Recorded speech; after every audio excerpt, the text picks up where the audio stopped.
Hello， 大家好，我是堂主。小米苏乔 Ultra 巡游全国刷赛道第3站珠海站的车载视频全出来了啊！珠海站是我见过灿哥刷过的所有成绩里面最亮眼的一个。前2站，成都站、株洲站，灿哥刷的成绩呢，只是跟 TCR 成绩差不多打平，或者比他快1秒多。但是在这个赛道，灿哥刷的苏乔 Ultra 的成绩比 TCR 直接快了5秒多。就跟拉开了仰望 U9 的成绩一样，而且距离 GT3 的历史最快单圈记录1分33秒7只差了4秒。还有一个很重要的点，这个历史最快成绩是2021年刷的，但是今年是2025年。然后呢，珠海赛道是1996年建的，这个赛道建了之后呢，基本上就没有怎么维护过，所以它那个路面就是越来越差。去年我在那儿跑过比赛，那个路面已经白的，我靠，风化的非常严重。所以这个地面呢，跟4年前的 CEC 2021年的那个历史最快单圈出来的时候，那个地面状况比起来，肯定要差了很多很多，起码差了，我觉得差了1-2秒。因为今年的 GTSC 比赛，强如像叶红丽、方俊宇这种超级大 Pro， 他们刷 GT3 的成绩，在这个赛道只能刷到1分35秒多了。因此呢，小米苏乔 Ultra 在这个赛道以现在的这种地面状况，能刷出来1分37秒7，我只能说灿哥牛逼，小米苏乔 Ultra 牛逼。因此呢，这一期的车载我必须得做，而且得连带着4年前那个历史最快单圈记录的那个视频一块做。那个视频呢，恰好我手机里有，因为刷单圈的那个车手超级大 Pro 林康，我的好朋友。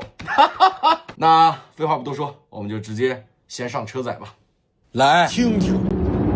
苏七 Ultra 的声浪是不是非常的美妙，非常的热血澎湃？不过得早点听，因为 GT3 的声浪马上要来了。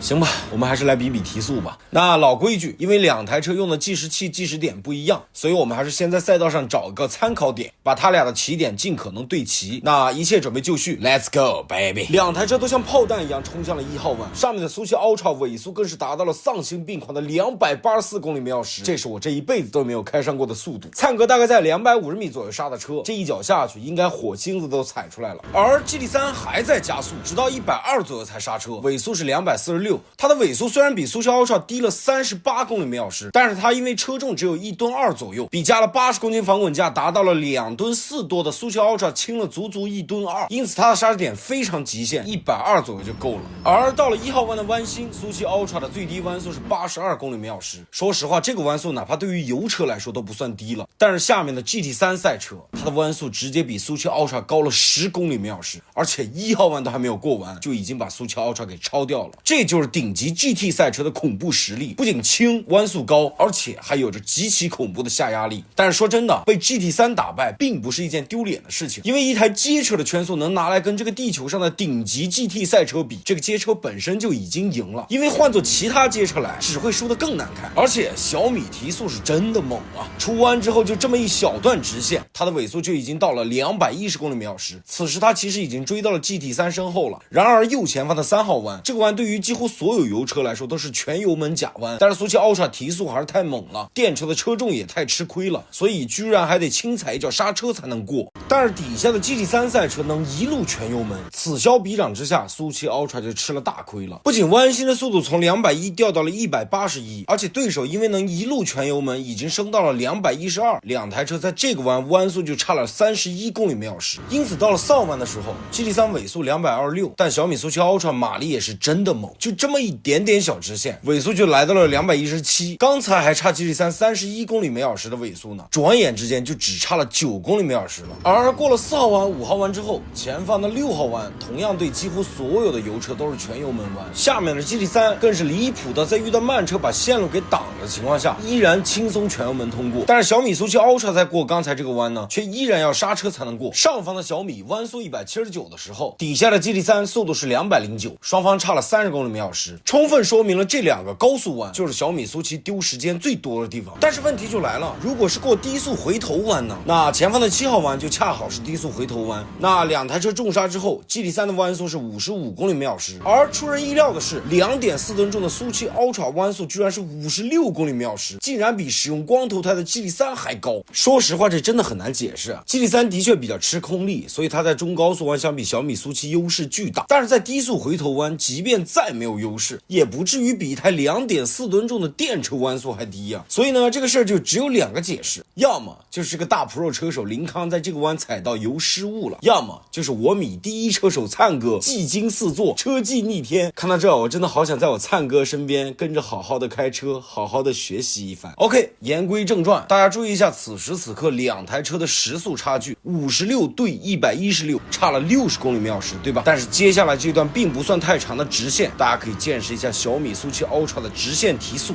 到底有多恐怖。在9号弯的刹车区，两台车居然是同时踩下的刹车点。小米苏7 Ultra 在200米左右刹的车，尾速是249，而 GT3 恰好是在100米左右刹的车，尾速是222。但是小米在早刹了100米的情况下，尾速居然比 GT3 还高了27公里每小时。而且大家别忘了，小米苏7 Ultra 在上一个弯刚出弯的时候，可是落后了60公里每小时啊，等于这里外里这一小段直线，它追回了87公里每小时的差距。苏7 Ultra 这个加速能力，说真的，用丧心病狂来形容都并不贴切，简直就是毁天灭地、撕裂地面的恐怖。前方又是个回头弯，这回俩车的弯速差距是8公里每小时，这回的差距就相对比较符合正常情况了。但无所谓，弯里他强任他强，苏7直线扶山冈。前方的这段小直线，苏7又追回了一大截，尾速直接比 GT3 高了26公里每小时。然而前方又是个超级高速弯， GT3 虽然需要刹车，但是它的弯速高达154公里每小时。我们再来看上方的苏7 Ultra， 它从255公里每小时需要刹到115公里每小时才能通过这个弯，弯速差了 GT3 39公里每小时，这个确实一点办法没有。大部分汽油车的赛车在这个弯的过弯速度也就130多，也得差 GT3 20公里左右的弯速，这没办法，人家是 GT3 呀。说真的，要不是苏7 Ultra 有着毁天灭地的直线加速能力，再加上珠海赛道又是典型的 Stop Go 风格的赛道，非常适合大马力电车在这发挥，苏7 Ultra 都撑不到现在，早被甩的尾灯都看不见了。那下方的 GT3 已经准备冲线，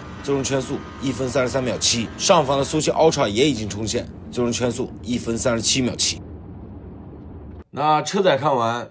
现在也已经是白天了，因为昨天晚上我做了一夜的车载，然后现在也睡不着，那干脆呢，我就直接给大家直接录完吧。我为什么对于小米苏7 Ultra 这个成绩，在珠海这个成绩为什么会这么的激动？因为它真的很快。那接下来我会用一大堆的数据来告诉大家为什么它会这么厉害。首先我们之前说了，这个车它距离珠海赛道历史上最快的 GT3 的记录只差了4秒钟。但是大家别忘了，这个车用的是半热熔轮胎，但是那个 GT3 肯定是用的光头胎。正常来说，光头胎跟半热熔轮胎得差3秒。然后呢，那个 GT3 的历史记录是4年前做的，然后我们的这个记录是在大冬天，在今年做的，所以呢，这个路况也会有很大的差异，包括现在是冬天嘛。但是这些 debuff 都不说，就光是一个轮胎的差异就有3秒，所以说小米苏7 Ultra 这个成绩在珠海真的很恐怖。但是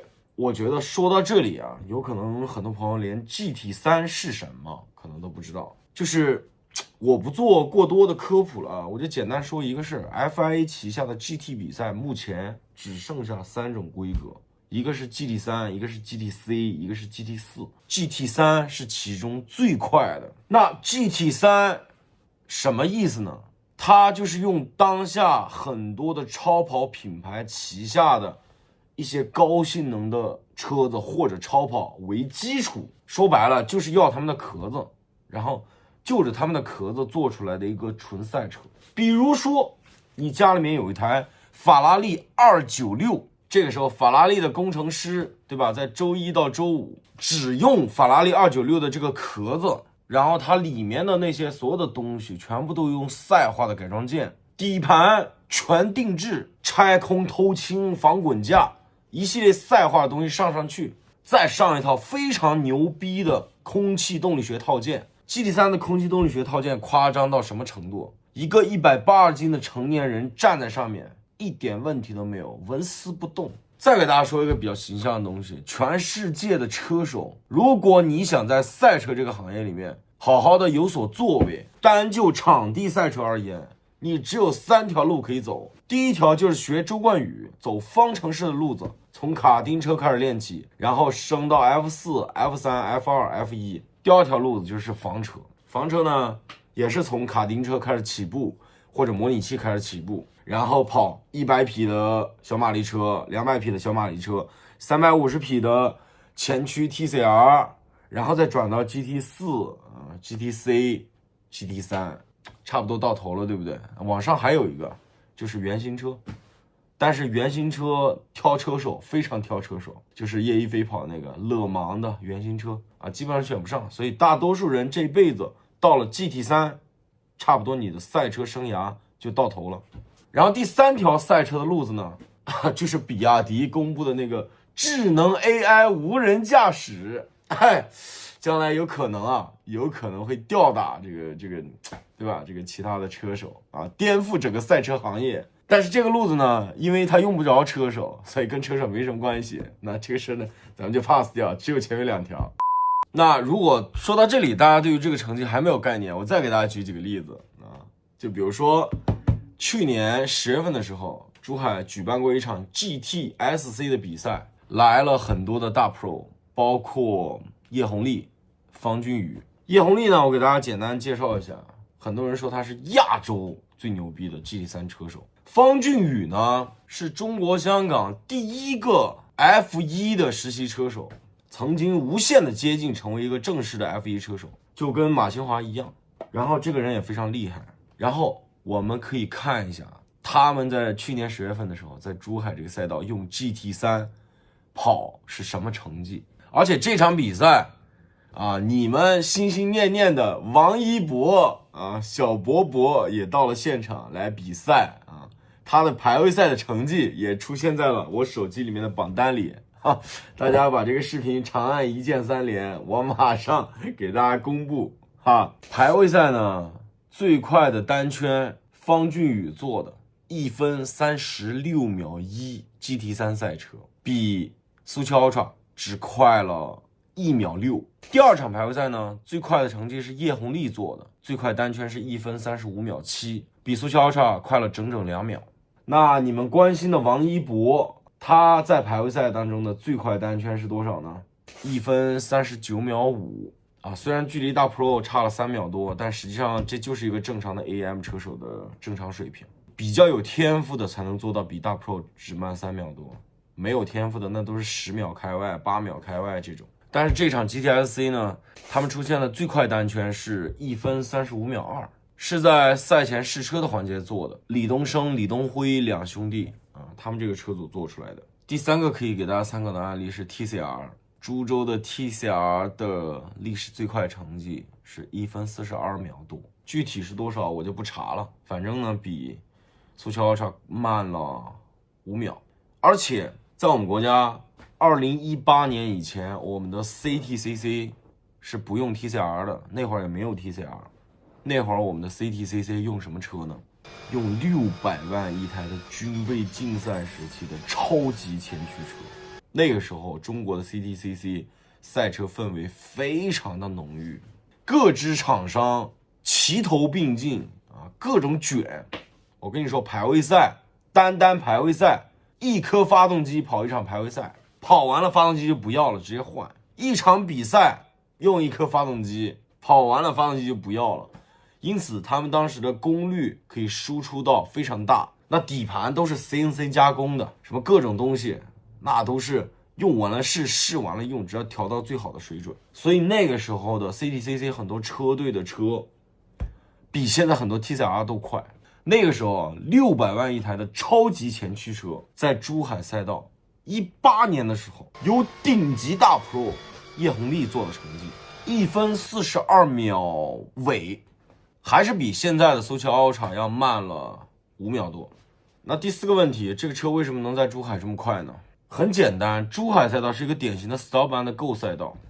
这个赛道就是能发挥出来大马力车的优势。而且我说实话，珠海赛道还因为有3个超级高速弯，如果没有这3个超级高速弯，全部都是那种重刹回头，然后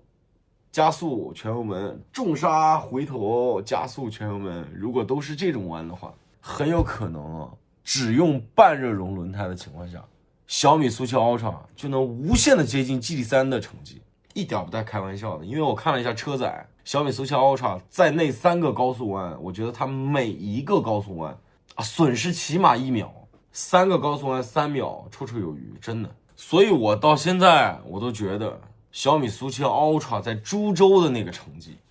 其实都不算快，要么就是当天的天气路面条件不好，要么就是灿哥差不多就收手了，然后就放水了。真的，株洲那个成绩我觉得就是虽然看着很快，对吧，比仰望 U9 快了5秒多，但是说实话，我觉得株洲那个成绩还有不小的提升空间。所以如果等我提到了速七 Ultra， 我可能会第一个跑去株洲看看我能跑到多少啊！我觉得这几条赛道里面，我觉得大概率最容易破的应该就是那个株洲的成绩。然后最后就是最重要的一个问题，有很多人说，哎，这个你速七 Ultra 1500多马力的车，哎，这个做了一个快成绩有什么了不起啊？那我告诉你，非常了不起，兄弟。你以为赛车是光靠你堆马力就能快的，那你就错了。性能车它是一个系统性的工程，就跟民用车一样。当你无限的增大你的马力的时候，你需要做整车平衡的事情是非常多的。你需要增强你的刹车，你需要调整你的底盘，你需要去管理你的马力输出，你需要去调整你的整个动力衔接输出的逻辑 ESP 的标定，还有整车的散热，还有避震的支撑啊，弹簧的 K 值啊，各种东西很复杂的，兄弟。不是说啊你这个马力只要堆上去就能快，那你看看仰望 U9 马力堆上去它快了吗？它没有啊，兄弟，没有这么简单的。说实话，我要不是现在因为有保密协议在身，我真的很想跟大家这个吐露很多这个速七 Ultra 的很多细节但是呢，如果我忍不住说了那我话可能是今天早上说的律师函就是今天晚上送到的明天我就得去卖房所以我即便再忍不住我也得忍住我是想告诉大家，不是大家想的光是堆马力这么简单。我给大家举个例子，马力这个东西就好像古代行军打仗的士兵一样，你以为你手底下的兵越多，你就一定能打胜仗，这个真不一定。当你作为一个管理者，你去管1个人和管10个人和管100个人和1000个人、1万个人、10万个人，这是完完全全不一样的概念。换算到车上面来，你去做一台200匹的车和做400匹的车、600匹的车、1000匹的车和1500匹的车，那是完全不一样的概念。你得有韩信那样的本领，你才能做到兵越多，多多益善，你还能指挥得动，还能带着几十万人出去处变不惊。但是你首先得要有这个才能，也就是说你整车得 hold 得住这么大的马力。但是当你的整车 hold 不住这么大马力的时候，你堆马力上去一点用没有。所以速七 Ultra 这个车的成绩在珠海就是非常非常的厉害。没记错的话，它就是珠海赛道有史以来最快的量产车的成绩。你甚至都可以不用加4门量产车，就是量产车的最快成绩。如果我说错了，评论区里面大家可以指正我。那 OK， 本期的堂主聊车就到这里结束了。那我是堂主，我们下期再见。我先去睡觉了大家给我这个视频投点币，点个赞，一键3连。